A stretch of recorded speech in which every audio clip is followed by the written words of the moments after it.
Book review. So recently I read The Red Book, or Liber Novus, by the one and only Carl Jung.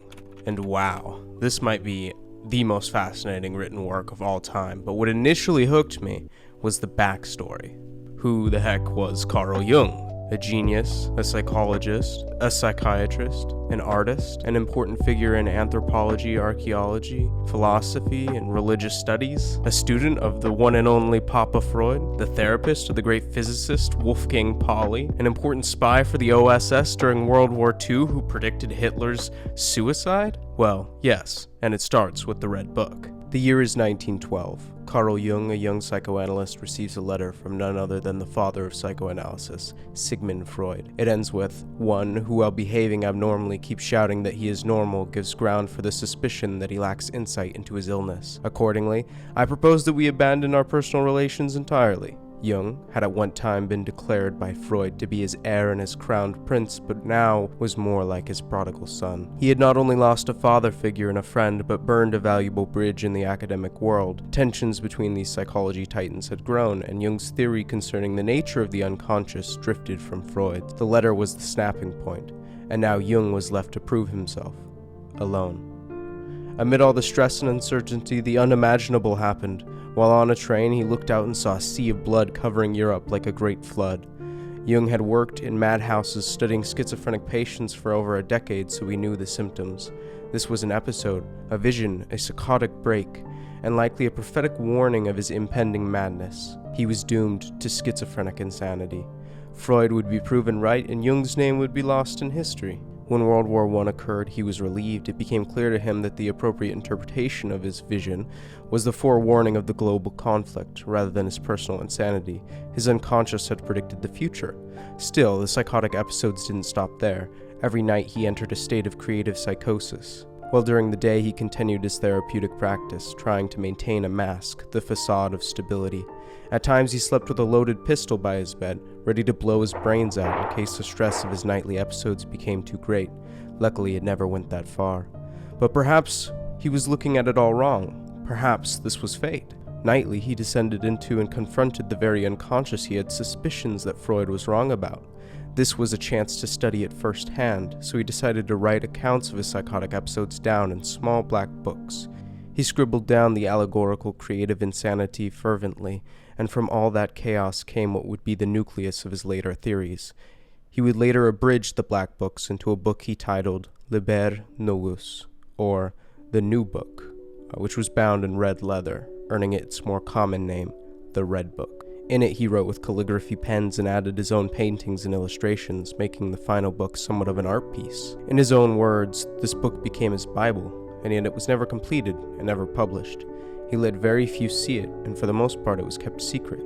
Parts referenced only a few times in his lectures and shown to close acquaintances. Even after his death, it was locked away in a bank vault in Zurich for more than 25 years.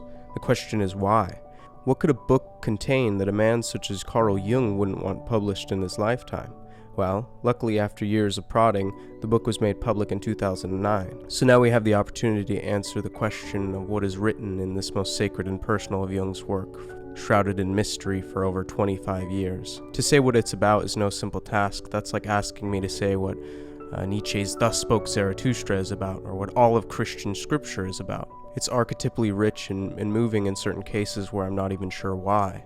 And so I'm hesitant to propose a simplistic summary. It would be a more reasonable task to split it up and explain parts of it. Even then, interpreting the book can feel like interpreting someone else's dream for them, something that as a psychotherapist you aren't supposed to do. Instead, you're supposed to help the dreamer interpret their own dream. This is likely why Jung deemed it his personal Bible and kept it to himself rather than preparing it for mass consumption. How could the world even understand it as he did? Instead, he recommended his patients create their own red books using active imagination. He says, think of it in your imagination and try to paint it. Then when these things are in some precious book, you can go to the book and turn over the pages, and for you, it'll be your church, your cathedral, silent places of your spirit where you will find renewal.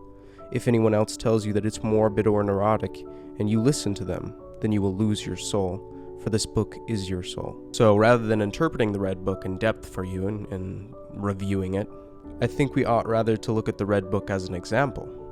What were these bouts of psychotic genius and why were they important to him? For Jung, the Red Book contained the prototype of his own individuation process.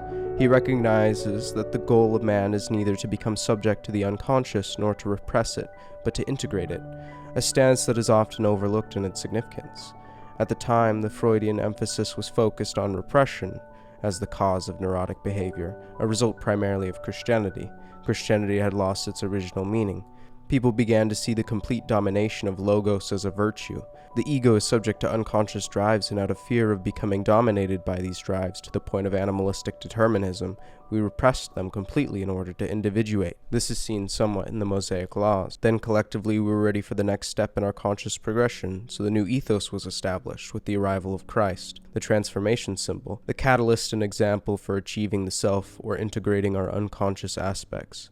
However, the message was lost and God died in Western culture. Freud addressed the neurotic result of these religious misunderstandings. But what was the world to do now that the Christian mythos was either misinterpreted or abandoned? The goal was neither to repress nor become slaves to the unconscious, but to integrate it.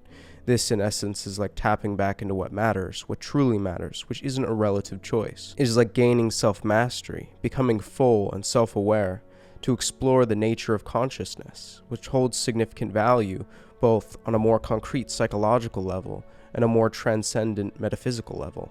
Accordingly, the theme or plot of the Red Book follows his pursuit to regain his soul. The book contains his transformative journey. He comes to term with the blind eros of his unconscious in the form of Salome from the Bible. Salome, for those of you who don't know, is the incestuous, bloodthirsty stepdaughter of Herod, who danced for him and was promised that any wish she had would be granted, so she asked for and received the head of John the Baptist. A strange embodiment of the psyche for one to come to terms with indeed. In his own words, no tree, it is said, can grow to heaven unless its roots reach down to hell. So this book was by no means pleasant. He dove into the depths of his own hell and it acted as a refining fire. So what about the rest of us? Jung found his soul, but for many of us, God is still seemingly dead. The West is rootless, and we need a replacement for such a significant loss. This, in a time such as ours, is as important as ever.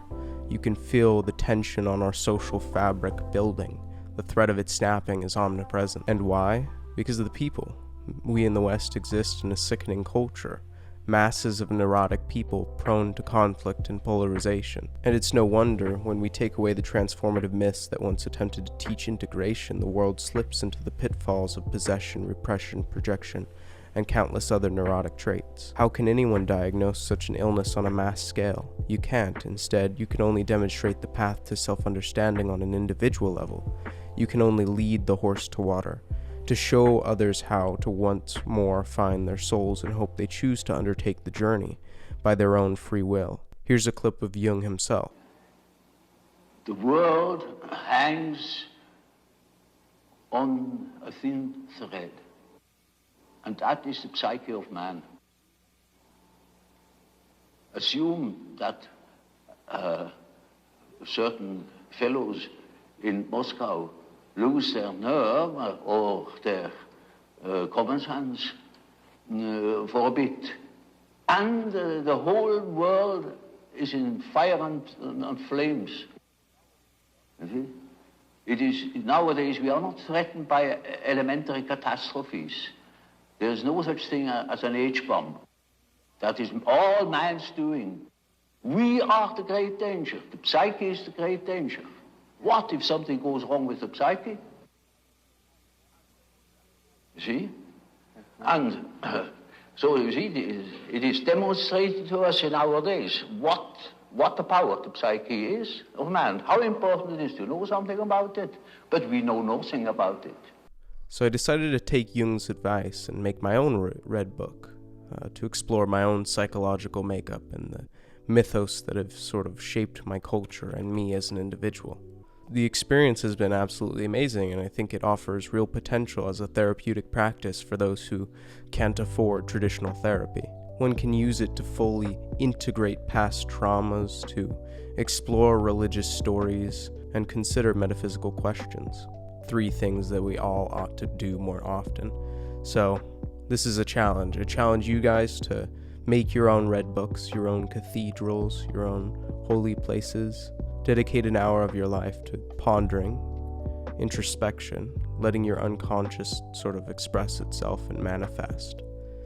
And write it down and tell me how it goes. I'll probably do the same, and hopefully I'll have an update in a week or two.